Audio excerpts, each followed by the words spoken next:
صدقہ جاریہ کی نیت سے شیئر کریں۔ حضرت ابوبکر صدیق کا ایمان لے آنا اور اس سے قبل کا ایک خواب۔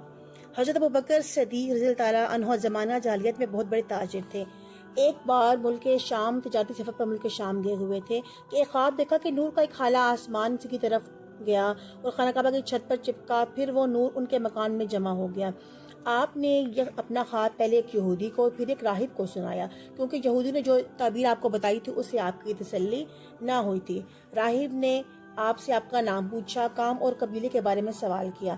یہ سن کر راہب نے کہا، تمہاری قوم میں ایک نبی پیدا ہوگا جس کے ماننے والے ساری دنیا میں موجود ہوں گے، تم اس نبی کے پیاری ساتھی ہوگے۔ حضرت ابوبکر صدیق تجارتی سفر سے واپس پہنچے تو لوگوں نے بتایا کہ ابو طالب کے بھتیجے محمد نے نبوت کا دعویٰ کیا ہے۔ وہ لوگوں سے یہ کہتا پھرتا ہے کہ بتوں کی پوجا چھوڑ کر ایک خدائے واحد کی عبادت کرو۔ یہ سن کر حضرت ابوبکر صدیق کو اپنا خواب یاد آ گیا۔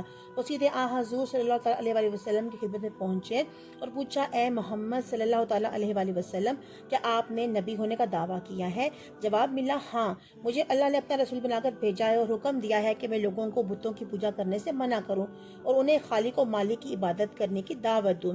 حضرت ابوبکر صدیق رضی اللہ عنہ نے پوچھا، کیا آپ کے پاس کوئی دلیل یا کوئی ثبوت ہے؟ حضور اکرم نے مسکرا کر فرمایا، کیا شام میں جو خواب تم نے دیکھا اور جس کی تعبیر بھی تمہیں ایک راہب نے بتائی وہ کافی نہیں؟ حضرت ابوبکر صدیق نے یہ سننا تھا کہ فوراً دار اسلام میں داخل ہو گئے اور تبلیغ دین میں رسول اللہ کا ساتھ دینا شروع کر دیا۔ جزاک اللہ خیرہ۔ صدقہ جاریہ کے لیے سے شیئر کریں اور اس چینل اپ میٹ کو سبسکرائب کریں مزید اچھے کنٹینٹ کے لیے۔ جزاک اللہ خیر۔ اللہ حافظ۔